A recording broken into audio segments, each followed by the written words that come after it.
Igualmente, ustedes ya saben que el principal trastorno del metabolismo es la diabetes. Por eso ustedes tienen un seminario especial. Y para comprender cómo es la diabetes, ustedes tienen que conocer las bases bioquímicas, ¿cierto?, del metabolismo de la diabetes. Esta parte no la vamos a tocar. Vamos a ver básicamente algunas alteraciones relacionadas con deficiencias enzimáticas. En primer lugar, las deficiencias de las disacaridasas, que convierten los disacáridos en monosacáridos para que puedan ser absorbidos del lumen intestinal. Y luego, dos deficiencias enzimáticas respecto al metabolismo de la galactosa y de la fructosa. Pasen. Y pasen, pero junto a la puerta. Del metabolismo de la galactosa y la fructuosa, me estoy refiriendo a la galactosemia y a la fructosemia, que son entidades raras, pero que hay que conocerlas. Hay que conocerlas porque, sobre todo, si van a dedicarse a la pediatría, tienen que tener esa acuciosidad y ese conocimiento, ¿no es cierto?, para poder diagnosticar ciertas enfermedades, como es la galactosemia. Y finalmente, una rápida revisión sobre las principales mucopolisacaridosis. Cuando nosotros hablamos de los carbohidratos, nos estamos refiriendo a algunos alimentos que nos lo proporcionan. Por ejemplo, nos referimos a la sacarosa, a la lactosa y a los almidones. La sacarosa, que viene del azúcar de caña, la lactosa, que nos proporciona la leche, y los almidones, que nos proporcionan los granos. Adelante. Granos, cereales, que nos proporcionan los almidones. Entonces, el proceso de digestión de los almidones, para comenzar con los almidones, el proceso de digestión, tenemos que ver cómo es la digestión para poder ver luego. Pasen adelante, pero junto a la puerta, para luego ver qué deficiencias enzimáticas nos pueden causar determinado tipo de trastorno. Entonces, la digestión de los almidones, estos son los principales. Acá hay otros que tienen menor importancia, como son la celulosa, alcoholes, destrinas, pectinas, ¿no?, que tienen una menor significación en lo que es la dieta, ¿cierto? Pero estos son los principales. Los almidones, que vienen con granos, con cereales, estos almidones, cuando son ingeridos, son sometidos a la acción de una alfa-amilasa, que es la tialina, que está en la saliva. El inicio del proceso de la digestión de estos almidones se da en la boca. De tal manera que cuando tenemos los almidones en la boca, esta tialina, que es una alfa-amilasa, ¿no?, puede llegar a convertir hasta un 4 a 5% de los almidones en maltosa. Entonces, la conversión en la boca, ¿no?, a maltosa se da hasta en un 5% por acción de la tialina en la boca. Esta maltosa es dulce. Por eso cuando ustedes ven que los niñitos, los bebés, se ponen un pan en la boca y lo están remojando con su saliva, ¿no?, y lo tienen ahí y les gusta, es porque lo van convirtiendo en azúcar, ¿no?, en maltosa. Y esto es de un sabor dulce. Eso es un ejemplo muy característico. Pero solamente tiene un nivel de más o menos un 5% de digestión a maltosa, o de cambio de almidón a maltosa en la boca. Luego sigue discurriendo el bolo alimenticio hasta el estómago, de tal manera que cuando llega al estómago, el 40% ya se convirtió en maltosa. 40% en el estómago. Y todo eso es por acción de la tialina. O sea, un 5% se logra con la conversión a maltosa adelante. En la boca, por acción de la alfa-amilasa, la tialina, pero cuando llega al estómago ya el 40% se ha convertido en maltosa. En el estómago ya entra la acción del ácido clorhídrico que va a inhibir la acción de esta tialina y por lo tanto cesa la acción de esta alfa-amilasa. ¿Sí? Pasa el bolo alimenticio al intestino y ahí actúa otra enzima que es la amilasa pancreática. La amilasa pancreática. Y la amilasa pancreática, adelante, y la amilasa pancreática tiene un rol de conversión hasta en el 50%, hasta en el 50%,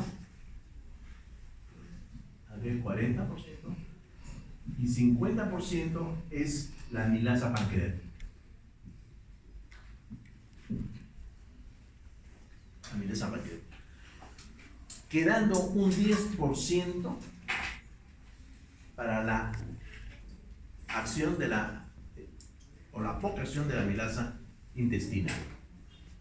También se habla que el mismo ácido clorhídrico, si bien es cierto, tiene una acción de bloquear la acción de la tialina, el ácido clorhídrico también podría convertirlo, adelante, podrían convertirlo en maltosa. Entonces, esta es la forma como un 10% sería ya intestinal. Dejándole un pequeño margen al mismo ácido clorhídrico. Adelante. De tal manera de que al final de la digestión de estos almidones tenemos maltosa. Esta maltosa llega al yeyuno. Y en el yeyuno la maltosa va a sufrir la acción de la maltasa. Y esta maltasa va a convertir a la maltosa en 2 moléculas de glucosa. 2 moléculas de glucosa. De tal forma de que la maltosa, por acción de la maltasa, lo convierte en 2 moléculas de glucosa, que son monosacáridos. Ya son monosacáridos. En cuanto a la lactosa va a sufrir la acción de una lactasa. Y esta lactosa sufre la acción de una lactasa. Y esta lactasa genera la formación de glucosa y galactosa. Y en cuanto a la sacarosa, sufre la acción de una sacarasa, de tal manera que lo convierte en glucosa y fructuosa.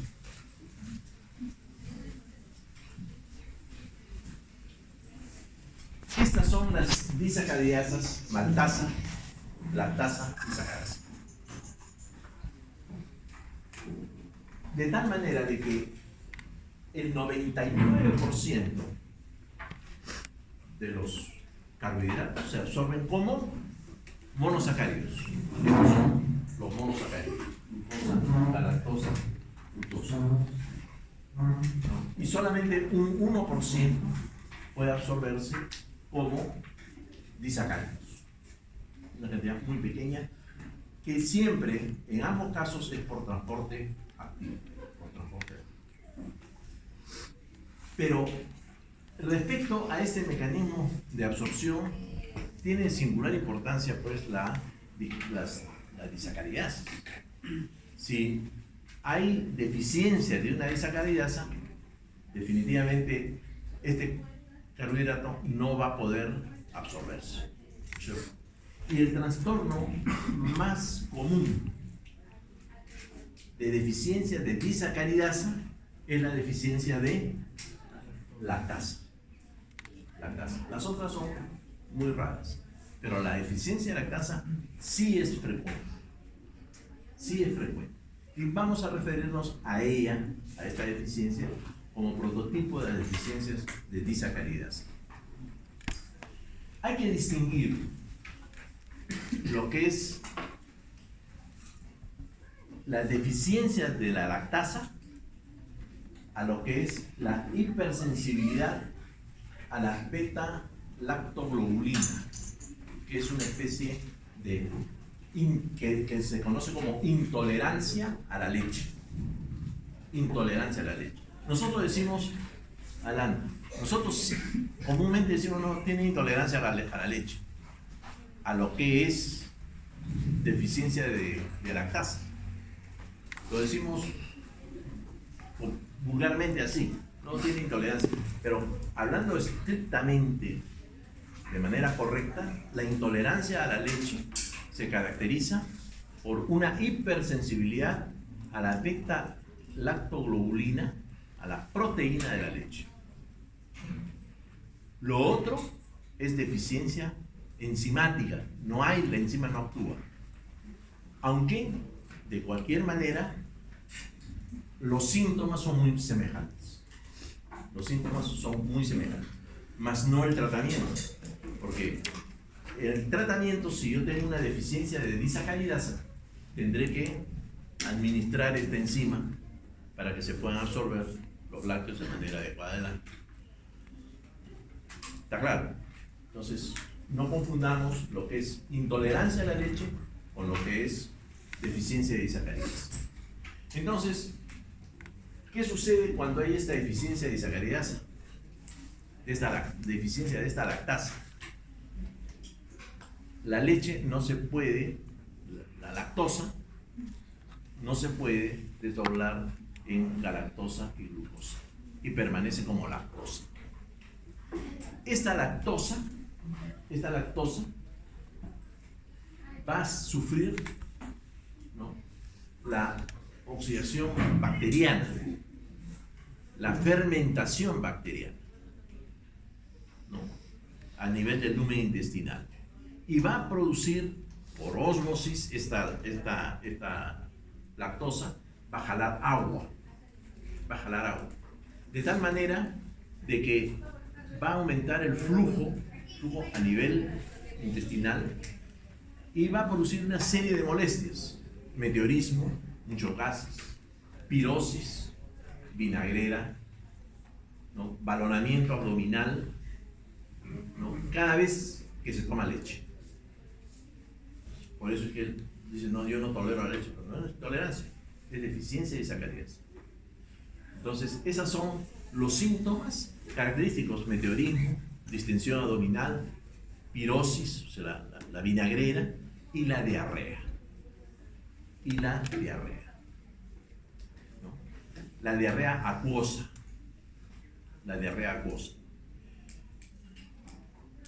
Hay hasta 3 tipos de deficiencia de lactasa. Una es la hereditaria, que es la congénita, que se presenta desde que nace el bebé. La otra es la primaria. O sea, la primera es hereditaria. Esta hereditaria se da desde que nace. La otra es la primaria. Esta primaria se presenta sin causas conocidas durante la pubertad, o durante la niñez, pubertad, ya el sujeto no tolera adecuadamente la ingesta de leche. Y la otra es la secundaria. Entonces, hereditaria,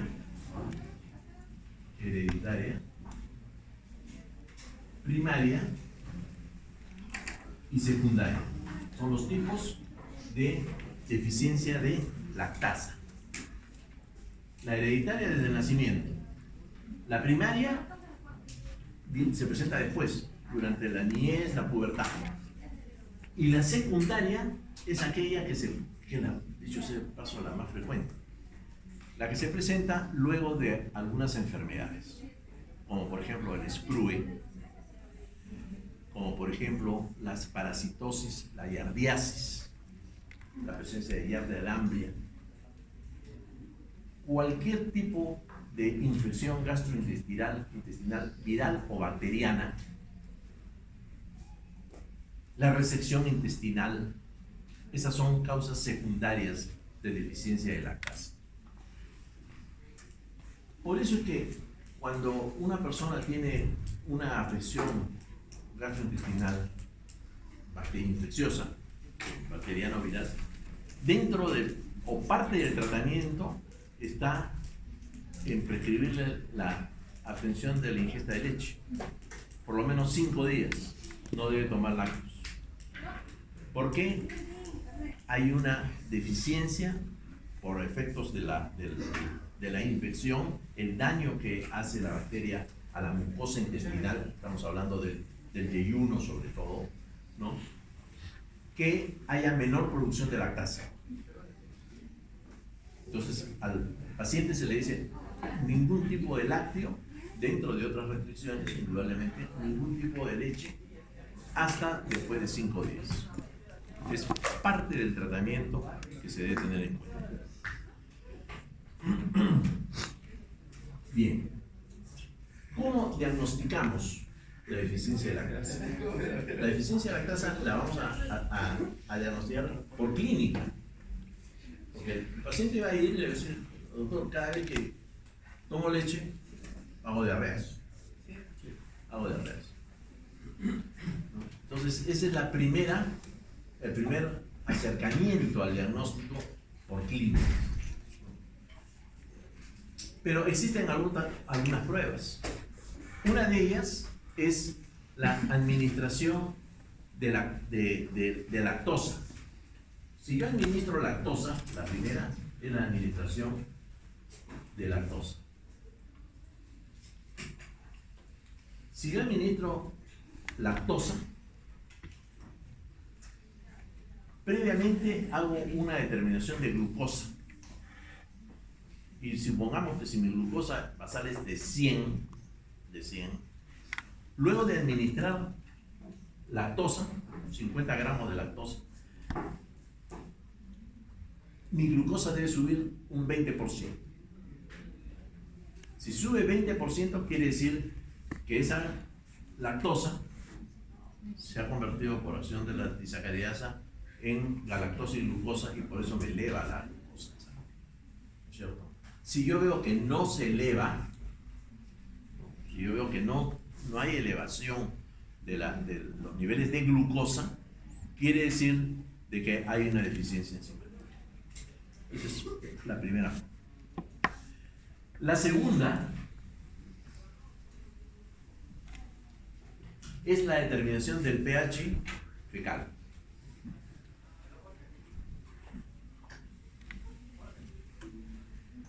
La fermentación bacteriana hace que la acidez, en el caso de la acidez fecal, sea menos de 5.5. Y esto es por fermentación bacteriana. O sea, pH menor de 5.5. Y esto es para diferenciarlo del síndrome de mala absorción intestinal. En el síndrome de mala absorción intestinal, el paciente tiene también diarreas. Y probablemente cuando tome leche, cuando coma grasas o proteínas, va a tener diarreas. Pero en este caso, el pH, cuando es un síndrome de mala absorción intestinal, pH es mayor de 5.5. ¿Por qué? ¿Por qué? Porque en el síndrome de mala absorción se eliminan también a nivel de las heces grasas y proteínas. Y estas grasas y proteínas tienen un rol de buffer, de tampón. Entonces van a bloquear esa acidez y por lo tanto nos va a dar un pH un tanto mayor. La tercera es la prueba del aliento hidrógeno. ¿En qué consiste esta prueba? Yo voy a medir en el aire expirado la cantidad de hidrogeniones, pH. Y luego le voy a administrar 50 gramos de lactosa al paciente. Si el paciente tiene una deficiencia de disacaridasa, de disacaridasa de lactasa, esta fermentación que se va a dar a nivel del tracto gastrointestinal va a hacer de que la concentración de hidrogeniones suba un 20%. Y esto se hace en tiempos a los 30, 60, 90 y 120 minutos. Entonces vamos a ver cómo va a ir aumentando la concentración de hidrogeniones en el aire expirado. ¿No? Si vemos que no aumenta, quiere decir que definitivamente no ha habido problemas con la enzima, porque esa leche o esa lactosa se ha absorbido. ¿Está claro? Y finalmente, ¿cómo comprobar? Ya el tramo final es hacer una biopsia de yeyuno. Yo hago una biopsia de yeyuno y mido la actividad enzimática en una biopsia de yeyuno. O sea, la última ya sería la biopsia.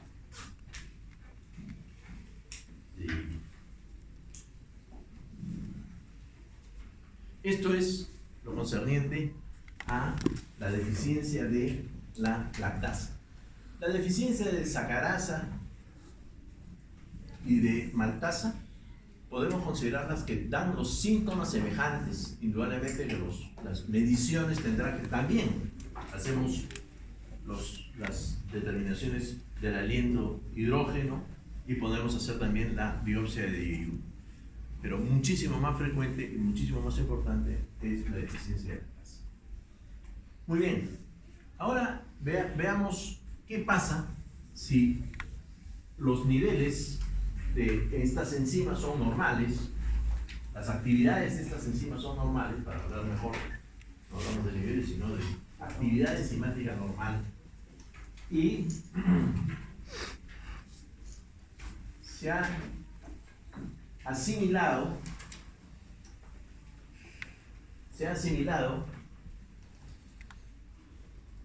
la glucosa y la galactosa. Pueden haber, la galactosa ingresó normalmente a través de las velocidades intestinales, pero esta galactosa tiene que metabolizarse. Tiene que seguir una vía metabólica. La deficiencia de algunas enzimas en esta vía metabólica de la galactosa nos va a dar una entidad, dos, digamos. Una es la galactosuria, que es benigna, y otra es la galactosemia clásica, que sí tiene una serie de problemas. Entonces, pasemos a revisar rápidamente cómo es el metabolismo de la galactosa. Si nosotros tenemos la galactosa,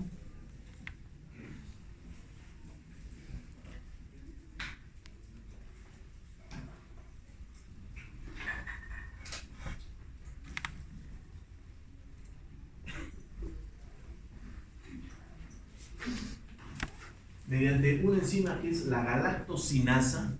No se olviden que las sinasas siempre son enzimas que fosforilan. Son enzimas que fosforilan.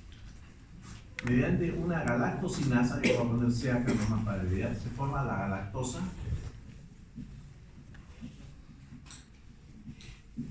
1-fosfato. ¿Okay?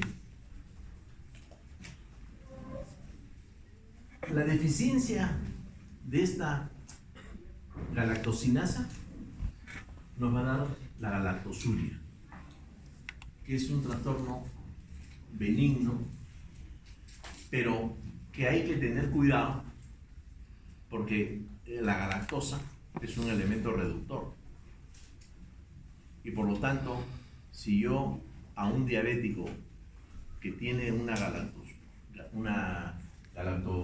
galactosuria simple le quiero ver los niveles de glucosa mediante la cinta, me lo va a reducir, el papel y me puede dar una falsa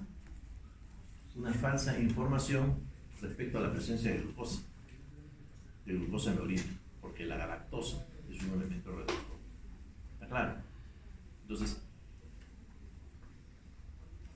hay que tenerlo presente de que en personas en las cuales yo voy a hacer dosaje de glucosa en la orina mediante la tira diagnóstico, me puede salir falsamente positiva cuando estamos hablando de presencia de otros compuestos reductores, porque la tira varía de color por el efecto reductor de la glucosa, pero cuando hay galactosuria o fructosuria me puede dar falsos valores de glucosa, porque me va a modificar el color en la tira. Bien, esta galactosa 1-fosfato va a interactuar con el UDP glucosa, con la UDP glucosa, mediante la UDP glucosa transferasa, es la enzima que permite, esta es una transferasa, la voy a poner como está acá, es la UDP glucosa transferasa.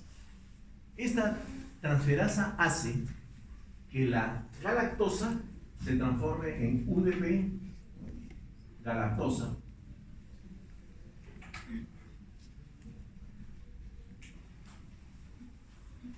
y la glucosa queda convertida en glucosa 1-fosfato.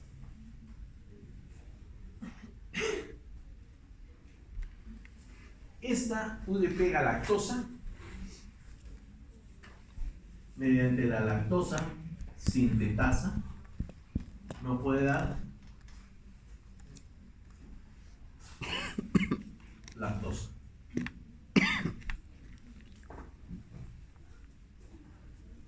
Mediante la lactosa sintetasa, nos puede dar lactosa.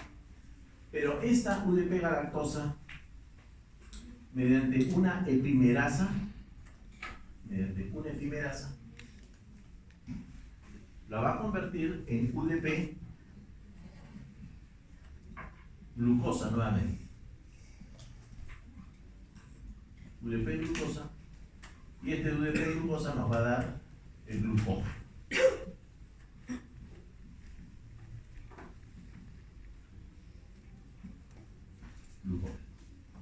Pero acá hay otra enzima, la epimerasa. La deficiencia enzimática de esta sinasa, de esta galactosinasa, nos da simplemente la galactosuria, trastorno benigno. Pero la deficiencia de esta transferasa de UDP glucosa nos aumenta ¿qué cosa? La galactosa 1-fosfato. Y esta galactosa 1-fosfato es la responsable de todo el cortejo sintomático, clínico y anatomopatológico de la galactosemia clásica. Es la galactosa 1-fosfato, que va a producir depresión de las reservas de fósforo y acumulación de esta galactosa 1-fosfato en diversos órganos: cerebro, hígado, sobre todo hígado, riñón, que va a generar una serie de trastornos en la vista, en el ojo.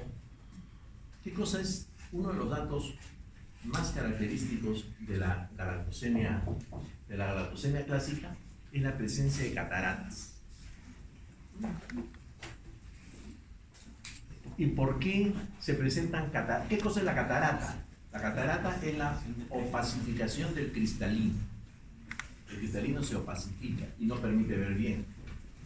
Normalmente, presencia de cataratas hay común en las personas que ya tienen cierta edad, ¿no? Con la edad se opacifica el cristalino y hay que someterlos pues a ponerle lentes o en su efecto pues a ponerle un lente intraocular y sacar el cristalino. Entonces eso es muy común, es también muy común en los diabéticos. En los diabéticos las alteraciones oftalmológicas se caracterizan por retinopatía, catarata y glaucoma.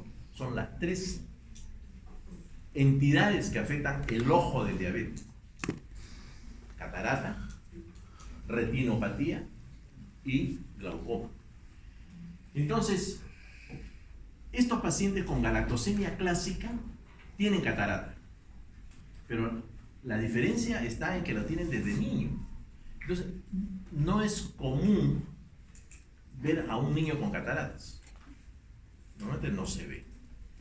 Entonces, la presencia de catarata en el niño nos debe hacer sospechar la presencia de un trastorno en el metabolismo de la galactosa, cuando no vemos otra cosa.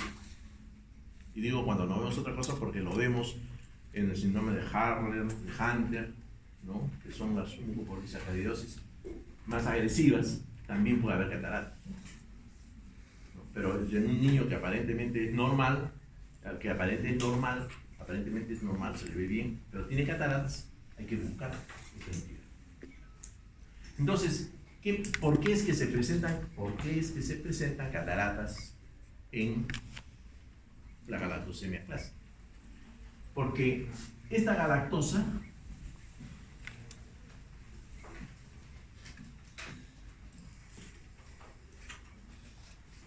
por acción de una aldosa reductasa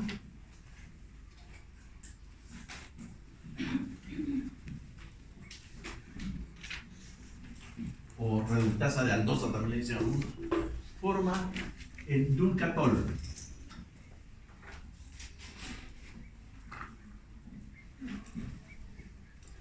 El dulcatol.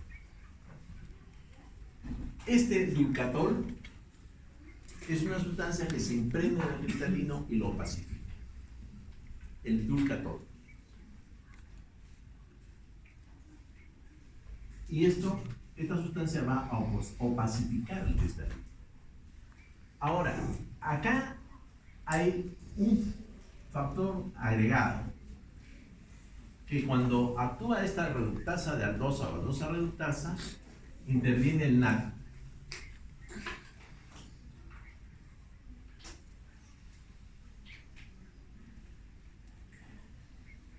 Y hay consumo del NAD.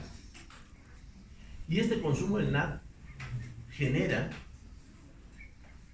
disminución de los grupos diol reducidos, y disminución del glutatio.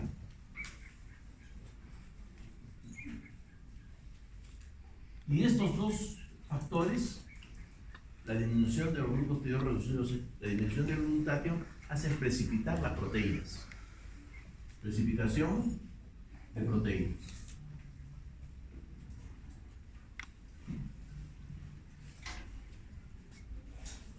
La precipitación de proteínas se da en el cristalino y esto contribuye a la opacificación del glutatión.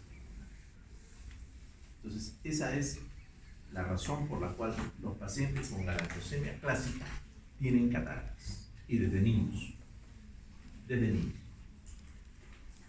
Más no el que tiene la galactosuria simple y benigna, pero la galactosemia clásica sí. Entonces, estos pacientes con galactosemia clásica tienen ciertas características clínicas ya generales. Uno tiene el retraso mental. El retraso mental es importante. tienen insuficiencia hepática, que llega a la cirrosis y a la insuficiencia hepática por la que usualmente fallecen. Tienen aminoaciduria, proteinuria e insuficiencia renal. Y fallecen a temprana edad. Fallecen a temprana edad. Esas son las características clínicas del paciente con galactosemia clásica. ¿Cómo vamos a hacer el diagnóstico de un paciente con galactosemia clásica? Midiendo la actividad de esta transferasa de UDP-glucosa en el glóbulo rojo. En los glóbulos rojos podemos medir, hacer la medición de la actividad de esta enzima y ahí lo vamos a comprobar. ¿Ok? Esto es lo concerniente a la galactosemia clásica. Bien, la otra circunstancia es respecto a la fructuosa. Vamos a revisar rápidamente cómo es que se pueden presentar por deficiencias enzimáticas también dos entidades: la fructosuria, que es la simple, así como acá había la galactosuria, y la otra es la fructosemia, que sí es una enfermedad severa y grave. Para explicarlo es importante conocer la vía metabólica. Entonces, conocer las vías metabólicas simples, no con todos los detalles, pero simple, es sumamente importante, porque es la única forma como ustedes le van a explicar la génesis de muchas entidades. Entonces, la fructuosa, que viene con la dieta,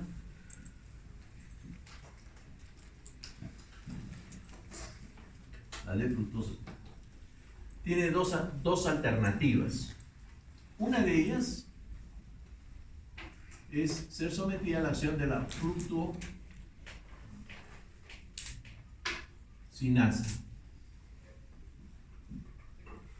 Este siempre con consumo de ATP, ADP, magnesio como cofactor, para que nos dé la fructosa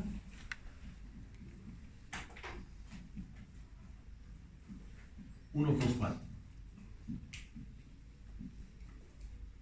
¿Sí?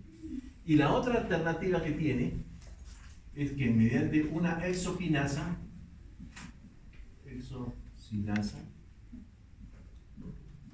nos dé la fructuosa 6-fosfato.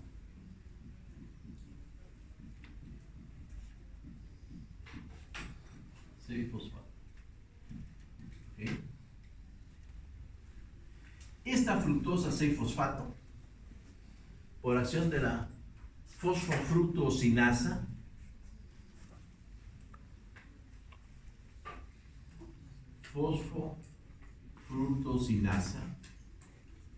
nos va a dar la fructosa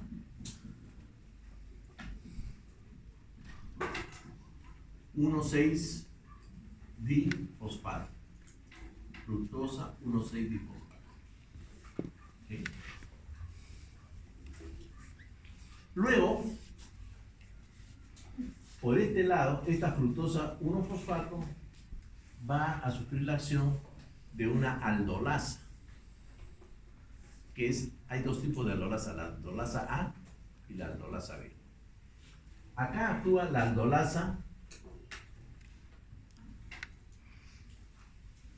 B y transforma la fructosa 1-fosfato en gliceraldehído.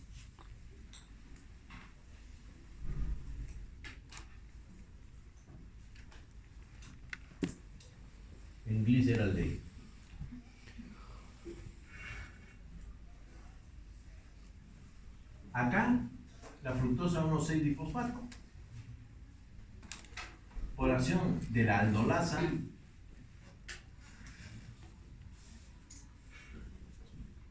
A y en menor proporción por la aldolasa B, la voy a poner chiquita acá, transforman a la fructosa 1,6-difosfato en 3-fosfogliceraldehído.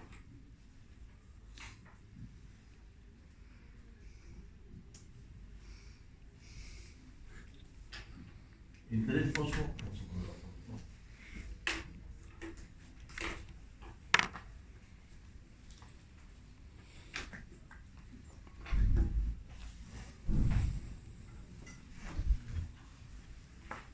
3-fosfo-gliceraldehído.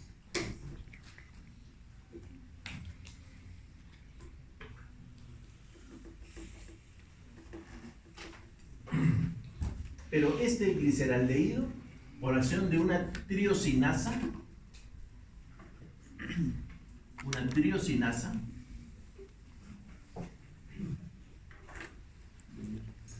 también nos puede dar el 3-fosfogliceraldehído. Este fosfogliceraldehído nos va a dar luego el piruvato como producto, el fosfoglicerato, pero el 2-fosfoglicerato, 2-fosfoglicerato, y finalmente este 2-fosfoglicerato se transforma en piruvato.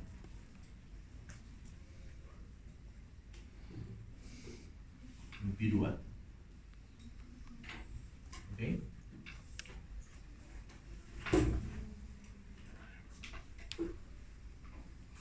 Cuando la fructosa va a pasar al gliceraldehído, da un intermediario que es el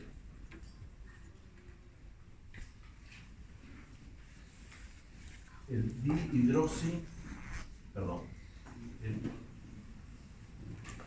gliceraldehído intermediario es la dihidroxiacetona fosfato. La dihidroxiacetona fosfato.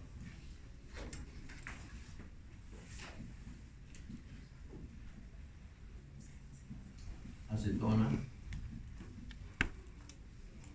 fosfato. La dihidroxiacetona fosfato es un intermediario que sale de acá y que puede salir de acá también. Esta vía es vía reversible, o sea, también puede ir así y también puede ir así.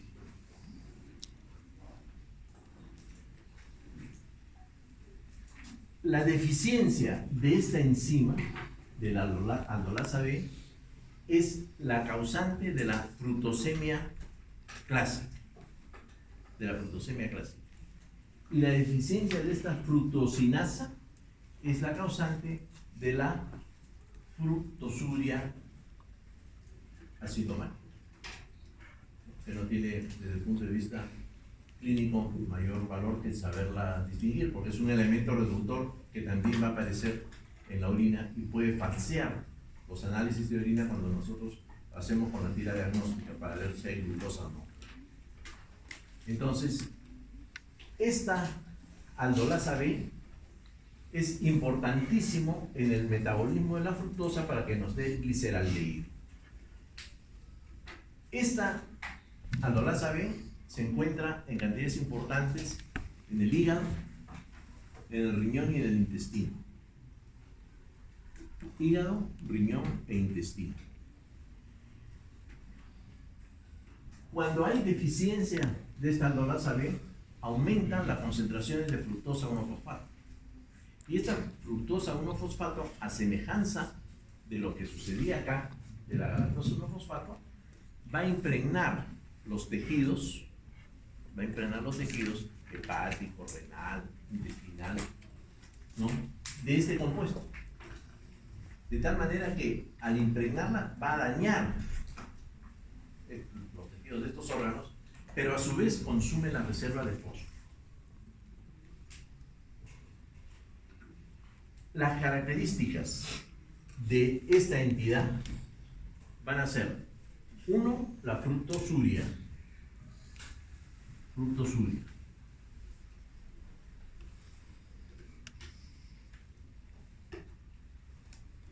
2,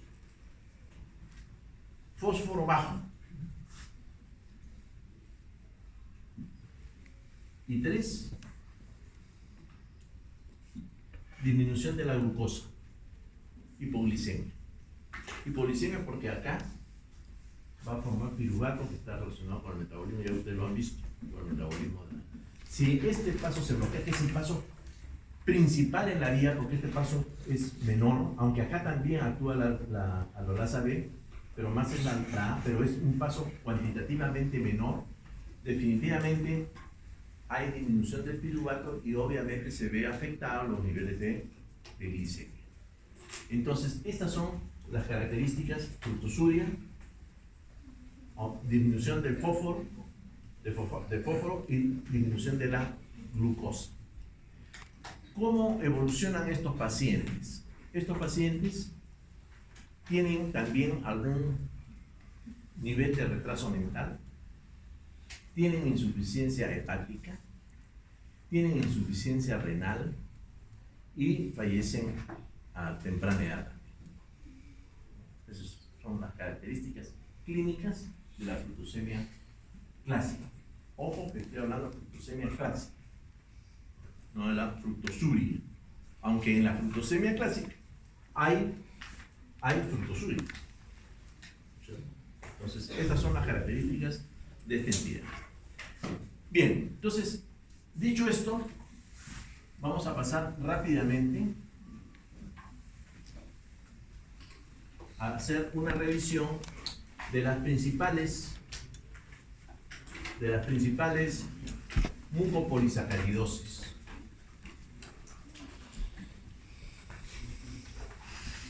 Que es lo que se manda el chico. Se describen hasta 6 tipos de mucopolisacaridosis. Va desde la 1, la 2, la 3, la 4, la 5 y la 6. La 1, la mucopolisacaridosis tipo 1, es el síndrome de Harder.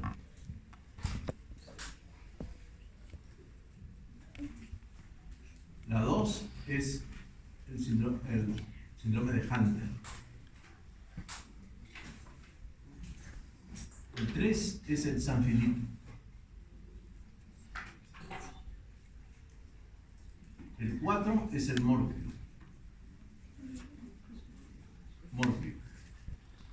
El 5 es el Chile. Y el 6 es el Marateaus.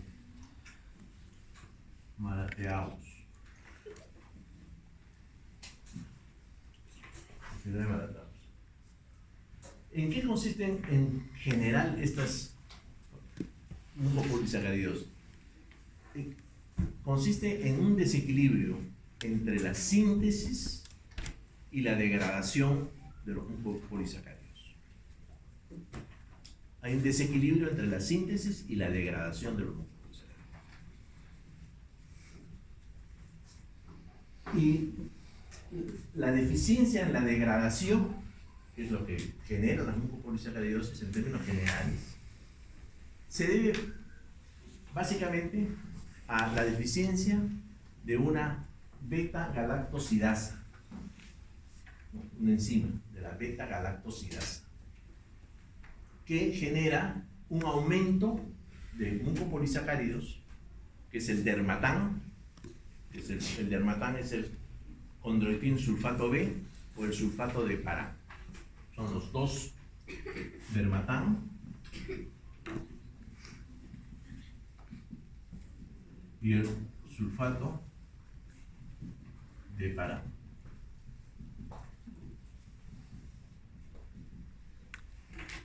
El dermatán es el condroitin sulfato B. Y esto es básicamente por deficiencia enzimática, que hace que los mucopolisacáridos se depositen intracelularmente en las células de los diferentes órganos, originando daño de estos órganos y confiriéndoles determinados tipos o determinadas características. Entonces, así se describen estos síndromes o estas enfermedades. El síndrome de Hurler o de Harler es el síndrome de Harler. El Hunter y el San Filipo son los más graves. porque van con retraso mental. Es un retraso mental severo, ¿no? Aparte de los trastornos orgánicos que vamos a revisar rápidamente, pero este trastorno mental les confiere unas características que son mucho más graves a estos pacientes. Ojo que son entidades raras, no son entidades comunes.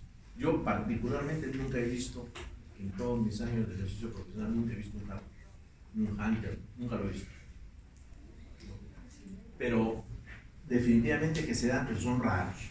Y hay que por lo menos tener el conocimiento de ellos para poderlo identificar si se presenta la oportunidad, sobre todo los que van a hacer pediatría. Los que van a hacer pediatría tienen que estar familiarizados con estos problemas, porque se les puede presentar eso. Entonces, en el síndrome de Hurler, por ejemplo, caracteriza por una serie de trastornos. El retraso mental es severísimo. La talla baja son enanos, condrodisplásicos, ¿no? O sea, no es el enano formado, el enano hipoficiario que parece un bebé, ¿no? Se le ve como si fuera una criatura, ¿no? Yo tenía un compañero que era enano hipoficiario y es médico y es profesor acá también de la universidad. Hasta hace poco era profesor de la universidad. Y se subía para examinar a los pacientes, se subía pues en una escalerita y examinaba sus manitos. Pero enano hipoficiario, mentalmente perfectamente normal, médico y buen médico.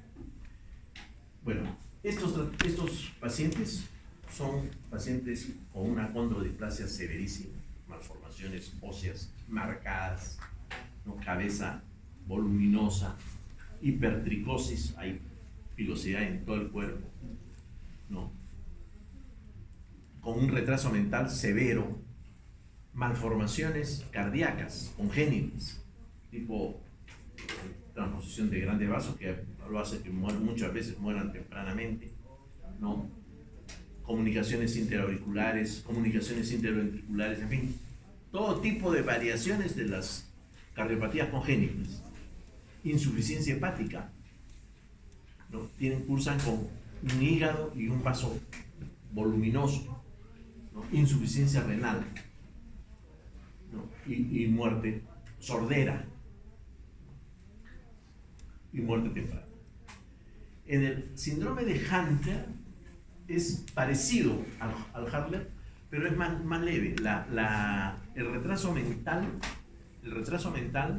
no, si bien es cierto es importante, pero no es tan marcado como el Hurler. El Hurler es el más grave de todos, ¿no?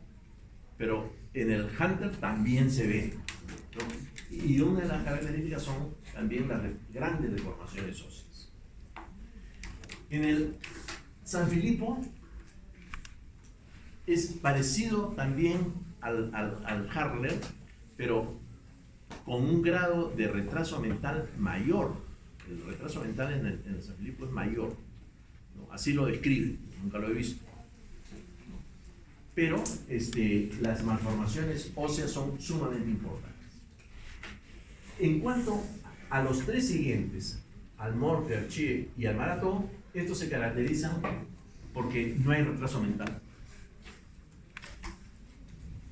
El retraso mental no se da en estos casos, en ninguno de los tres. En los tres primeros sí, en los tres últimos no hay retraso mental.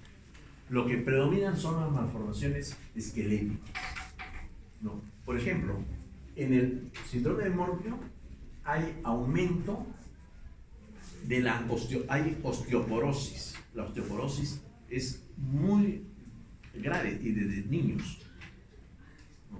Estos pacientes viven un poco más que los tres primeros, tienen un periodo de vida más largo, pero por el grado de osteoporosis sufren fracturas óseas, ¿no? Importantes, ¿no? Inteligencia normal. Y a diferencia de esta es la única entidad en la que no hay aumento en la eliminación por la orina de dermatán y de sulfato de parán, sino de ceratosulfato, que es una variación de producto de degradación anormal también de los mucopolisacáridos. Son los ceratosulfatos los que aumentan en la orina. El síndrome de Shingen tiene dos características que lo diferencian. Uno es la insuficiencia valvular aórtica y el otro es el síndrome del túnel del carpo. En el síndrome del túnel del carpo, el paciente tiene dolor en las muñecas, dependiendo cuál sea la que esté más comprometida, y debilidad en la presión. Eso es lo que caracteriza al síndrome del túnel del carpo. Y la insuficiencia aórtica. Y finalmente, el maratón, que también es más raro, ¿vale? El maratón es el más raro de todas las mucopolisacaridosis, que tiene más relación con las malformaciones esqueléticas. Hay malformaciones de las articulaciones, sobre todo de los dedos de la mano, de los dedos del pie. Estas son características a grandes rasgos de las principales mucopolisacaridosis, que son entidades en conjunto debido a un trastorno en el correcto metabolismo de los mucopolisacáridos. Bien, de todo lo que hemos conversado ahora, no se olviden uno de las vías metabólicas. Es importante para poder determinar en qué nivel se encuentra la alteración. No, y ojo, que estas son vías metabólicas que están bastante reducidas, ¿no? Si ustedes abren su Harper, van a encontrar mucho más pormenores de las vías metabólicas. Pero eso, al fin y al cabo, ustedes no se lo van a olvidar, pero lo que no deben olvidarse es esto, para poder comprender las principales alteraciones del metabolismo.